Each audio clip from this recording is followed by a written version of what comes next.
It's Miku time! Hello and welcome to another figure review. Today I'm going to have a look at the Figma EX045 Snow Miku, the Crane Priestess version from Vocaloid. Hatsune Miku. I've really started getting into this character. I mean, I've been knowing this character for a long time, but Figma does like a million Mikus, like re-releases, special editions, racing editions, and now we got the snow. I think they do like a snow version every winter, so looks cool. Has like the bent knees. That's a cool accessory. I like the bent knees. So you have them like a really festive pose and everything. But enough about that. Let's have a look at the actual figure. Wow, this took forever taking him out of the packaging. Let me tell you, this figure has a lot of accessories, spoilers. So we're gonna start off with having a look at the size real quick. I kind of wanted to get into pose. So he has some crazy plateau shoes. Starting off down there, going up to almost 13.5 centimeters. That means a little under 5.5 inches tall.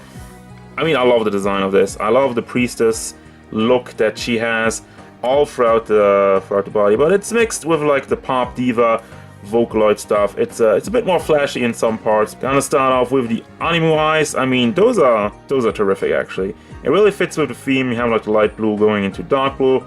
Even has some makeup around the eyes over here. You have the little gold, what is it, like a talisman, a charm or something in her hair. The entire hair is very shiny, as you can tell. Now, I think that's because it's completely molded in see-through plastic, which you see over here, but I want to stick with this for a second. I think it's made in see-through plastic and then painted on. That's why it's so shiny, that's so bright. It looks kind of weird for hair, but as I said, for the Vocaloid kind of pop star thing going on, it's okay. I mean, I dig it. It has definitely a good look. We have some snowflakes in there, the silver snowflakes, which is a common theme all over the outfit. You have some decoration in the hair. I don't really know what this is, but it looks nice. You have some ribbons here at the top and the black ball joints in there. Hidden very nicely. These things going down, and the hair, as I told you, see-through light blue plastic going over into the white with some more snowflakes on it. You actually have white snowflakes on the blue and the silver one on the white, so that's pretty cool. She has a Priestess robe, which it disconnects. It's really, there's a lot of things that kind of get off, and I mean, we'll get to that. I'll show you why it's like that. But as of right now, she has a little hoodie in her back, and you got more of the robe. Just want to show you the details spinning around real quick a little bit. More snowflakes in there, the arms, and all this detail here in the front. You got the two red ribbons. Well, not really ribbons, but like just the two red ropes over there, and like little music notes that go down her rope in the arms with the long. It kind of looks like a swan. It kind of looks like wings over here with the black and the detail, how it's molded. Man, it looks very nice. This is completely soft plastic, so you can lift it up, and she kind of has something like a little bit of a school uniform going on under it. I mean, you have just like the white shirt under it, and the skirt with some brown. I don't know if it's supposed to be like brown golden-ish. You got the dots down there. It's completely soft plastic. You have the white over here, and the most important part, guys, pantsu. I know. I gotta show you the pantsu. Here's the pantsu. It's completely white. Nothing too fancy. And then this goes off. She has some weird holes in there. This is really, that's really putting me off. It's in such a weird place, you know. But yeah, pantsu over there. We've seen that. And the legs are covered in like knee socks, stockings. Whatever you want to call it, it's nicely molded, nicely detailed, and goes over into like a brownish. Again, with them high plateau shoes, bit more shiny, and the golden ribbons in the back, and all of it is on the base, which has nothing to do with this right now.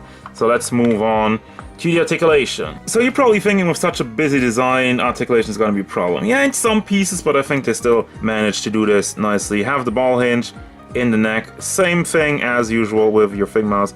Goes back and forth, up and down, side to side, and it goes all the way around. And the hoodie, I keep having the hoodie disconnect. And we have the hair on ball hinges, so you can lift that up and down and spin it also all the way around.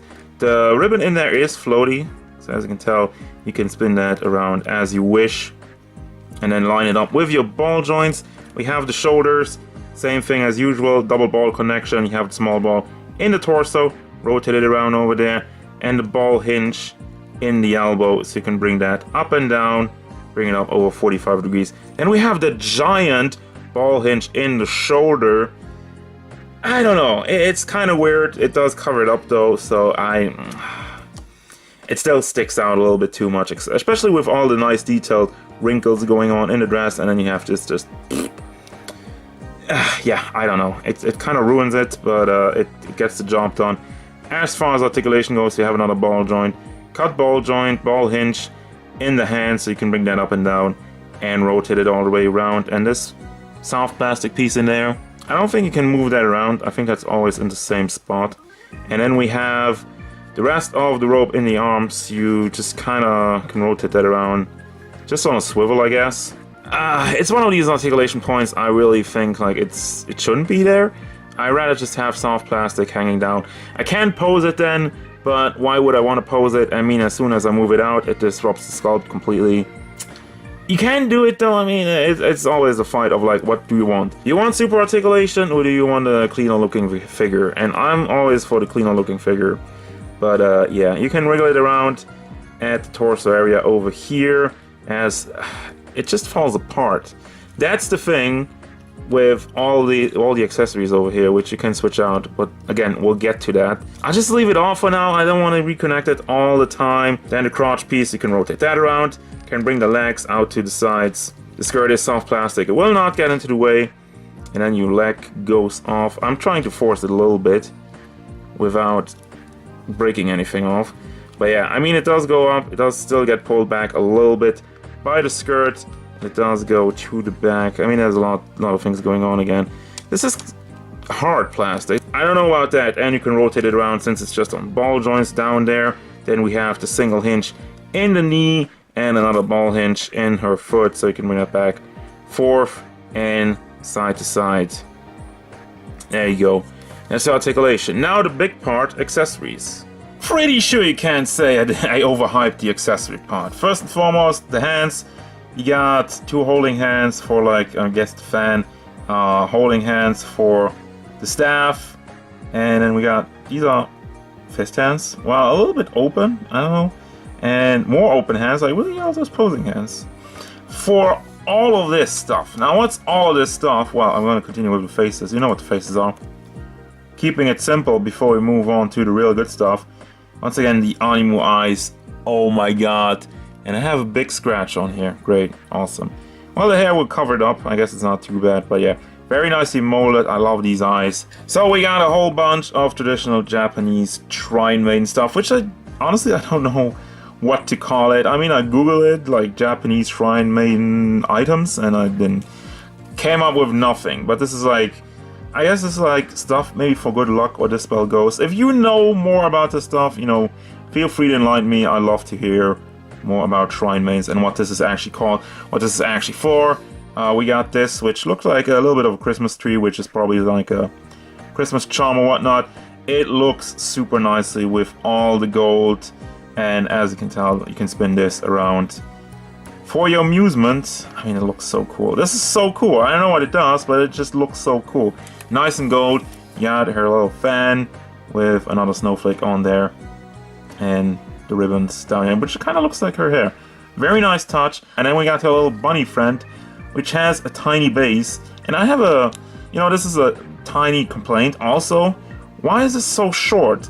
I kind of want to have something to have the little guy, you know, not down there, but kind of like up here. And I can't get this out. Okay, it's on a ball joint. But yeah, the little guy is so kawaii, so cute. Has his own little thing over here.